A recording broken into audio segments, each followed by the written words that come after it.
Hello students, welcome to RH chemistry.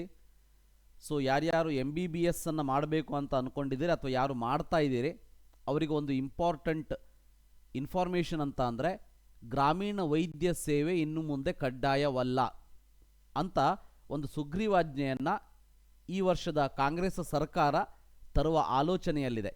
Already ಇದಕ್ಕೆ ಕಾಯ್ದೆಯನ್ನು ತಿದ್ದುಪಡಿಯನ್ನು ಮಾಡ್ತಾ ಇದ್ದಾರೆ. ಸೊ ಆದಷ್ಟು ಬೇಗ ಈ ಒಂದು ಸುಗ್ರೀವಾಜ್ಞೆ ಜಾರಿಗೆ ಬಂದು ಸೊ ಯಾರ್ಯಾರು ಕಂಪಲ್ಸರಿ ರೂರಲ್ ಸರ್ವಿಸ್ ಮಾಡಬೇಕು ಅಂತ ಇತ್ತು ಇಲ್ಲಿವರೆಗೆ ಕರ್ನಾಟಕದಲ್ಲಿ ಯಾವುದೇ ಮೆಡಿಕಲ್ ಕಾಲೇಜಲ್ಲಿ ನೀವು ಅಡ್ಮಿಷನ್ ತೊಗೊಂಡ್ರು ಕೂಡ, ಈವನ್ ಮ್ಯಾನೇಜ್ಮೆಂಟಿನ ಥ್ರೂ ಅಡ್ಮಿಷನ್ ತೊಗೊಂಡ್ರು ಕೂಡ ನೀವು 1 ವರ್ಷ ಈ ಒಂದು ರೂರಲ್ ಸರ್ವಿಸನ್ನು ಮಾಡಲೇಬೇಕು ಅಂತ ಇತ್ತು MBBS ವಿದ್ಯಾರ್ಥಿಗಳಿಗೆ. BDS ಆಯುಷ್ ವಿದ್ಯಾರ್ಥಿಗಳಿಗೆ ಇರಲಿಲ್ಲ. ಸೊ ಬಟ್ ಈ ಒಂದು ಕಾಯ್ದೆಯನ್ನು ತಿದ್ದುಪಡಿಯನ್ನು ತರಬೇಕು ಅಂಥೇಳಿ ನಿನ್ನೆ CM ಸಿದ್ದರಾಮಯ್ಯ ಅವರ ಅಧ್ಯಕ್ಷತೆಯಲ್ಲಿ ನಡೆದಂತಹ ಸಂಪುಟ ಸಭೆಯಲ್ಲಿ ನಿರ್ಣಯವನ್ನು ಕೈಗೊಂಡಿದ್ದಾರೆ. ಸೊ ಇದು ಇವತ್ತಿನ ವಿಜಯವಾಣಿ ಪೇಪರ್ನಲ್ಲಿ ಬಂದಿರುವಂಥದ್ದು. ಸೊ ಈ ಒಂದು ರೂಲ್ ಏನಾದರೂ ಜಾರಿಗೆ ಬಂದರೆ ನಿಮಗೆ ಕಡ್ಡಾಯವಾಗಿ ಸರ್ವಿಸನ್ನು ಮಾಡಲೇಬೇಕು ಅನ್ನೋ ಒಂದು ಪ್ರೆಷರ್ ಇರೋದಿಲ್ಲ. ಸೊ ಇದಕ್ಕೆ ಕಾರಣವನ್ನು ಕೂಡ ಅವರು ಹೇಳಿದ್ದಾರೆ. ಯಾಕೆ ಅಂತ ಅಂದರೆ ವೈದ್ಯರು ಜಾಸ್ತಿ ಇದ್ದಾರೆ ಬಟ್ ಹುದ್ದೆಗಳು ಕಡಿಮೆ ಇದೆ. ಅಂದರೆ ಒಂದೊಂದು ಹುದ್ದೆಗೆ ಇಬ್ಬಿಬ್ಬರನ್ನು ಹಾಕುವಂತಹ ಒಂದು ಯೋಚನೆಯೂ ಕೂಡ ಬರ್ತಾ ಇದೆ. ಹೀಗೆ ಮಾಡೋದ್ರಿಂದ ವಿದ್ಯಾರ್ಥಿಗಳಿಗೆ ಸ್ಟೈಫಂಡ್ ಕೊಡೋದರಲ್ಲಿ ಅಂದರೆ ಒಬ್ಬ ವಿದ್ಯಾರ್ಥಿಯ ಸ್ಟೈಫಂಡನ್ನು ಇಬ್ಬರಿಗೆ ಹಂಚಿಕೊಡಬೇಕಾದಂತಹ ಸಂದರ್ಭ ಬಂದಿದೆ. ಅದಕ್ಕೆ ಹುದ್ದೆಗೆ ಅನುಗುಣವಾಗಿ ಮೆರಿಟ್ಟಿಗೆ ಅನುಗುಣವಾಗಿ ವೈದ್ಯರನ್ನು ಅವರೇ ಮಾಡ್ಕೋತಾರೆ.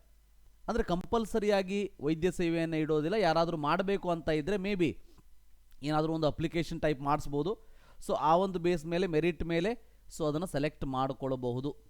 ಬಟ್ ಇದ್ರ ಬಗ್ಗೆ ಕಂಪ್ಲೀಟಾದ ಇನ್ಫಾರ್ಮೇಷನ್ ಇದುವರೆಗೂ ಕೂಡ ಬಂದಿಲ್ಲ. ಅಂದರೆ ಇನ್ಮೇಲೆ ಬರ್ತದೆ. ಯಾಕಂದರೆ ನಿನ್ನೆ ಈ ಒಂದು ಯೋಚನೆ ಸರ್ಕಾರದ ತಲೆಯಲ್ಲಿ ಬಂದಿರುವಂಥದ್ದು. ಸೊ ಗ್ರಾಮೀಣ ವೈದ್ಯ ಸೇವೆ ರೂರಲ್ ಸರ್ವಿಸ್ ಕಡ್ಡಾಯ ಮಾಡುವಂಥ ಅವಶ್ಯಕತೆ ಇಲ್ಲ, ಮಾಡೋದು ಬೇಡ ಅಂತ. ಯಾಕಂದರೆ ಮಾಡೋದಕ್ಕೆ ಹೋದರೆ ಸರ್ಕಾರದ ಮೇಲೆ ಅಧಿಕ ಆರ್ಥಿಕ ಹೊರೆ ಬರ್ತದೆ. ಈ ಆರ್ಥಿಕ ಹೊರೆಯನ್ನು ಕಡಿಮೆ ಆರ್ಥಿಕ ಹೊರೆ ಯಾಕೆ ಬರ್ತದೆ ಅಂತಂದರೆ ಈಗ ಟೋಟಲ್ ರೂರಲ್ ಸರ್ವಿಸ್ ಏನಿದೆ ವೈದ್ಯರು ಬೇಕಾಗುವಂಥದ್ದು 1500 ಇದ್ದರೆ ಆಲ್ಮೋಸ್ಟ್ 3500 ಸ್ಟೂಡೆಂಟ್ಸ್ಗಳು ಪ್ರತಿ ವರ್ಷ ಹೊರಗೆ ಬರೋದ್ರಿಂದ ಆ ವಿದ್ಯಾರ್ಥಿಗಳಿಗೆ ಈ ಒಂದಷ್ಟು ಇನ್ನು ಮುಂದೆ ಹೋಗ್ತಾ ಜಾಸ್ತಿ ಆಗ್ತಾ ಹೋಗ್ತದೆ. ಯಾಕಂದರೆ ಮೆಡಿಕಲ್ ಕಾಲೇಜಸ್ ಜಾಸ್ತಿ ಆಗ್ತಾ ಇದೆ. ಈಗೊಂದು 2-3 ವರ್ಷದಲ್ಲಿ ಜಾಸ್ತಿ ಆಗಿದೆ. ಸೊ ಆದ್ದರಿಂದ ಇನ್ನೊಂದು 3-4 ವರ್ಷ ಆದಮೇಲೆ ಡೆಫಿನೆಟ್ಲಿ ಇದು 3 ಪಟ್ಟು ಜಾಸ್ತಿ ಆಗ್ಬೋದು. ಅಂದರೆ ಹುದ್ದೆ ಎಷ್ಟಿದೆ ಅಂದರೆ ಎಲ್ಲಿ ರೂರಲ್ಲಿಗೆ ವೈದ್ಯರ ಅವಶ್ಯಕತೆ ಇದೆ ಅದರ 3 ಪಟ್ಟು ವೈದ್ಯರು ಇದ್ದಾರೆ. ಸೊ ಹಾಗೆ ಆದಾಗ ಎಲ್ಲರಿಗೂ ಕೂಡ ಕಂಪಲ್ಸರಿ ಅಂತ ಮಾಡಿದ ಮೇಲೆ ನೀವು ಅವರಿಗೆ ಸ್ಟೈಫಂಡನ್ನು ಕೊಡಲೇಬೇಕು, ಅವ್ರನ್ನ ಎಲ್ಲಾದರೂ ಒಂದು ಕಡೆ ನಿಯೋಜನೆಯನ್ನು ಮಾಡಲೇಬೇಕಾಗ್ತದೆ.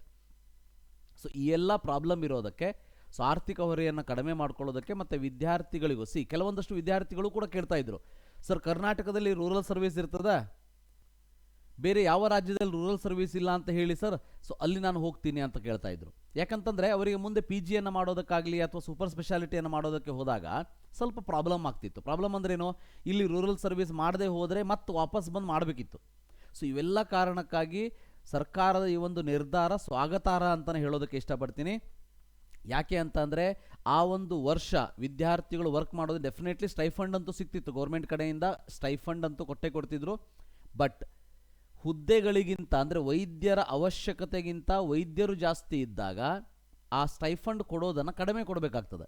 ಈ ಎಲ್ಲ ಕಾರಣದಿಂದ ಗ್ರಾಮೀಣ ವೈದ್ಯ ಸೇವೆಯನ್ನು ಕಡ್ಡಾಯವಲ್ಲ ಅಂಥೇಳಿ ಸುಗ್ರೀವಾಜ್ಞೆಯನ್ನು ತರ್ತಾರೆ. ಸೊ ತರಬೇಕು ಅಂತ ಅಂದ್ಕೊಂಡಿದ್ದಾರೆ. ಈಗ ಡಿಸೆಂಬರ್ 4ರಿಂದ ಏನು ಅಧಿವೇಶನ ಸ್ಟಾರ್ಟ್ ಆಗ್ತದೆ. ಸೊ ಆವಾಗ ಡೆಫಿನೆಟ್ಲಿ ಇದರ ಬಗ್ಗೆ ಚರ್ಚೆನೂ ನಡೀತದೆ ಮತ್ತು ಈ ಒಂದು ತಿದ್ದುಪಡಿಗೆ ಅವಕಾಶವನ್ನು ಕೂಡ ಮಾಡಿಕೊಡ್ತಾರೆ. ಸೊ ಈ ಒಂದು ತಿದ್ದುಪಡಿಯನ್ನು ಮಾಡ್ತಾರೆ. ಸೊ ಇನ್ಮೇಲೆ ಇದು ಯಾವ ಬ್ಯಾಚಿಗೆ ಗೊತ್ತಿಲ್ಲ. ಯಾಕಂದರೆ ಇನ್ನು ಮೇಲೆ MBBS ಸೇರ್ಕೊಳ್ಳೋರಿಗೆ ಹೀಗಾಗ್ತದ ಅಥವಾ ಈಗ 4 ವರ್ಷದಿಂದ MBBS ಮಾಡ್ತಾ ಇದ್ದವರು ಈ ವರ್ಷ ಹೊರಗಡೆ ಬರ್ತಾ ಇದ್ದವ್ರಿಗೆ ಇದು ಅನ್ವಯ ಆಗ್ತದ ಅಥವಾ ಮುಂದಿನ ವರ್ಷ ಪಾಸ್ಔಟಾಗಿ ಬರೋರಿಗೆ ಅನ್ವಯ ಆಗ್ತದ ಗೊತ್ತಿಲ್ಲ. ಇದು ಯಾವುದೂ ಇನ್ಫಾರ್ಮೇಷನ್ ಇದುವರೆಗೂ ಕೂಡ ಇಲ್ಲ. ಬಟ್ ಮುಂದೆ ಇದರ ಬಗ್ಗೆ ಇನ್ಫಾರ್ಮೇಷನ್ ಬಂದ ತಕ್ಷಣ ನಿಮಗೆ ತಿಳಿಸುವಂಥ ಪ್ರಯತ್ನವನ್ನು ಮಾಡ್ತೀನಿ. ಸೊ ಇದು ಇವತ್ತಿನ news. Thank you. Have a nice day.